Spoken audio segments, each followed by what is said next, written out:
তো এই 60 নম্বর অঙ্কটা একটু পড়ো। কোন অনুপাতের উভয় পদের সাথে, এবার কিন্তু অনুপাতের উভয় পদের সঙ্গে বসে, বুঝতে পারছো? এর আগে কিন্তু উভয় সংখ্যার সাথে বলছিল, বুঝতে পারছো ইন্তাজ?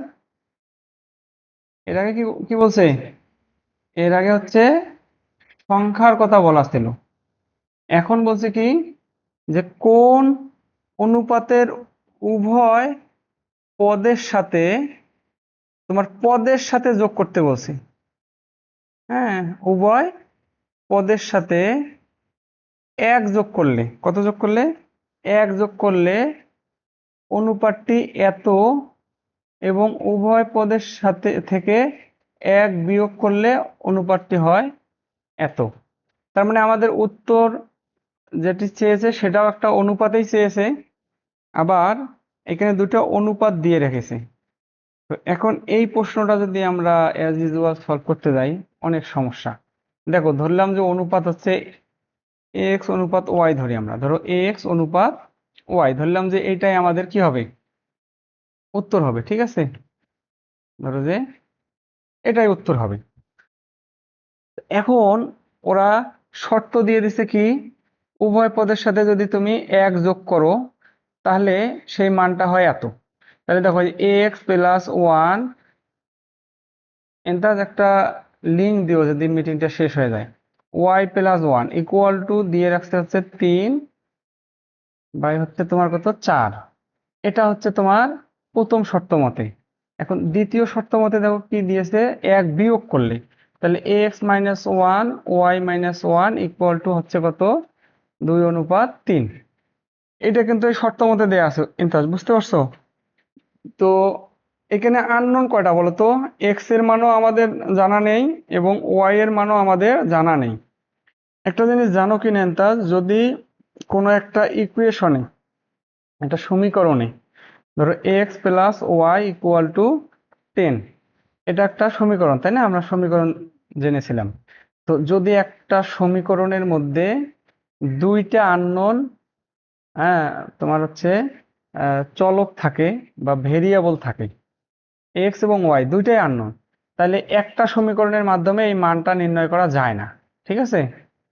যদি একটা সমীকরণের মধ্যে দুইটা আননোন ভেরিয়েবল থাকে তাহলে হচ্ছে তোমার এই মানটা নির্ণয় করা যায় না।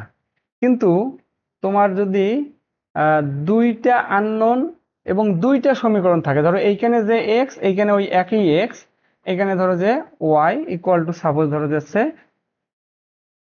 20, এখন এখানে মাইনাস হতে পারে, অথবা ধরো যে এখানে 3x হইতে পারে।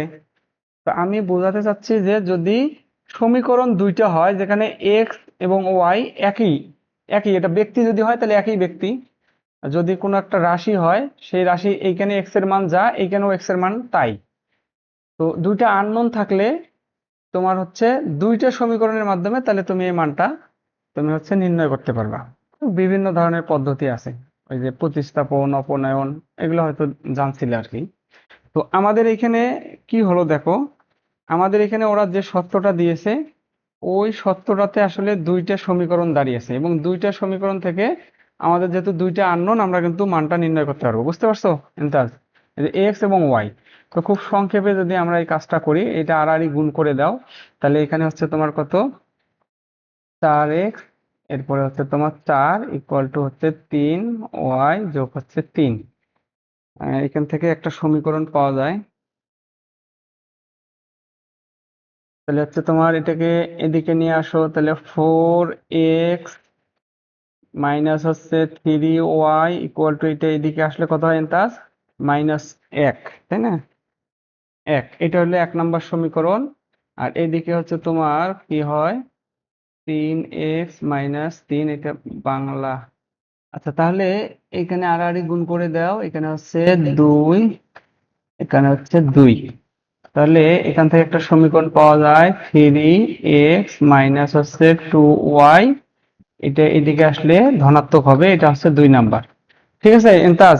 এখন এইখান থেকে y এর মান বের করে যদি এইখানে বসানো যায় সেটাও হয়, অথবা আমরা ওই যে লসাগুর মধ্যে শিখেছিলাম, মনে আছে কিনা তোমাদের, যে আমরা চাচ্ছি কি জানো, এই এক্স এবং এই এক্স কে কোনোভাবে যদি দুইটা সমীকরণ যোগ অথবা বিয়োগ অথবা গুণ অথবা ভাগ যে কোনো একটা অপারেশন দিয়ে যদি একটা এক্স কে এখান থেকে আমরা ভিনিশ করে দিতে পারি, তাহলে একটা সমীকরণে একটা আননোন থাকবে, সেই আননোনের মানটা কিন্তু আমরা নির্ণয় করতে পারবো। ঠিক আছে ইমতাজ?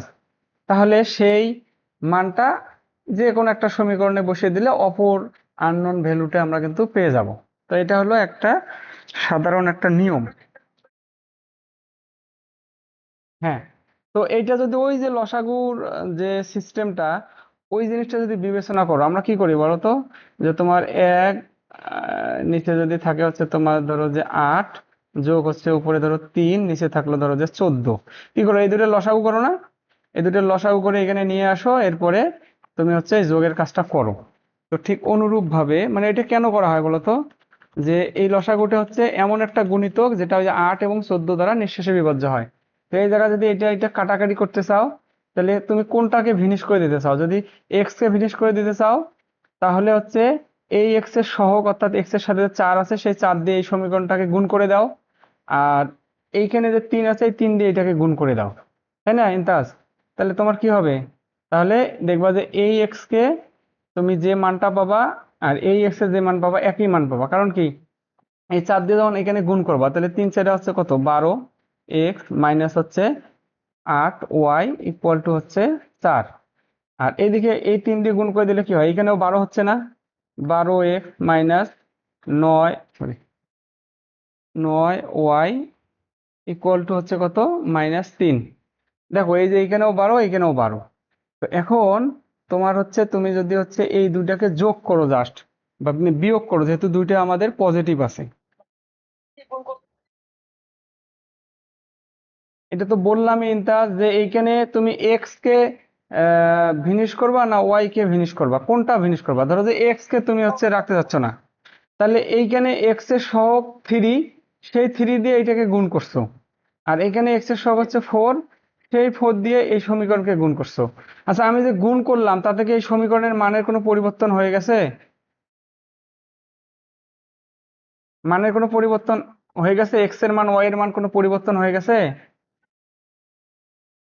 এটা কিন্তু আমি প্রথম ক্লাসেই তোমাদের মনে হয় দেখিয়েছিলাম, যে ধরো যে এটা যদি হচ্ছে একটা দাঁড়িপাল্লা হয়, এইখানে হচ্ছে তোমার 1 কেজি আর এইখানে হচ্ছে তোমার কত? 1 কেজি। ঠিক আছে? তো এখন তো এটা একদম স্টেট থাকবে। তো এইখানে যদি তুমি আরো যদি মনে করো 5 কেজি যোগ করে দাও, এইখানেও যদি তুমি আরো 5 কেজি যোগ করে দাও, তাহলে আলটিমেটলি কি হলো বলো তো? আলটিমেটলি তো এটা সমানই থাকতেছে, তাই না? তো একটা ইকুয়েশনের লেফট হ্যান্ড সাইড এবং হচ্ছে তোমার এই যে রাইট হ্যান্ড সাইড তো তোমার তো মনে করো কি থাকে? সমান থাকে। তো এইদিকে এইদিকে সম্পূর্ণটাকে আমি যদি 3 দ্বারা গুণ করি এইটা পাই, এইদিকে সম্পূর্ণ মানটাকে আমি 3 দ্বারা গুণ করলে এইটা পাই। তো আলটিমেটলি ওই পাল্লার দুই পাশে 5 কেজি তুলে দেওয়ার মতো একটা অবস্থা না? যাই হোক, এটা আসলে না বললেও হয়তো, এটা একদম বেসিক বিষয়, তারপরেও বলে ফেললাম। তো এখন জাস্ট এই দুটা যেহেতু এইখানে 12 আছে, এইখানেও 12 আছে, তো এখন এই দুটাকে যদি তুমি একটা থেকে আরেকটা বিয়োগ করে দাও, তাহলেই তো হয়ে যাচ্ছে। দেখো এই যে 12 এক্স মাইনাস হচ্ছে তোমার 8 ওয়াই ইকুয়াল টু হচ্ছে এখানে 4, তাই না? এটাকে বিয়োগ করো, তাহলে বিয়োগ করলে চিহ্নটা পরিবর্তন হয়ে যাবে এখানে। ঠিক আছে? এটা বিয়োগ আছে, মানে বিয়োগ মাইনাস মাইনাস কি প্লাস না? তাহলে এটা প্লাস, এটা মাইনাস। দেখো এই 12 বড় চলে যাচ্ছে, এখানে থাকতেছে মাইনাস 9টা ওয়াই এর থেকে 8টা ওয়াই বাদ দিলে একটা, আর এদিকে থাকতেছে কত আমাদের? দুইটাই যেহেতু আমাদের নেগেটিভ, তাহলে -7 থাকতেছে, তাই না? তাহলে ওয়াই এর মান কত? ওয়াই ইকুয়াল টু হচ্ছে 7। বুঝতে পারছো ইন্টাজ? তাহলে ওয়াই ইকুয়াল টু যদি তোমার হচ্ছে 7 হয়, তাহলে এই 7টা তুমি কিন্তু এইখানে বসিয়ে দিলে তুমি এই যে এক্স এর মানটা কিন্তু পেয়ে যাবা। বুঝতে পারছো? কিন্তু এই জিনিসটা খেয়াল করো তো, এইটা কি হচ্ছে তোমার এইটা কি তোমার হচ্ছে এই অঙ্কটা এইভাবে কি মনে করো এত বড় অঙ্ক কি সম্ভব বলো তো?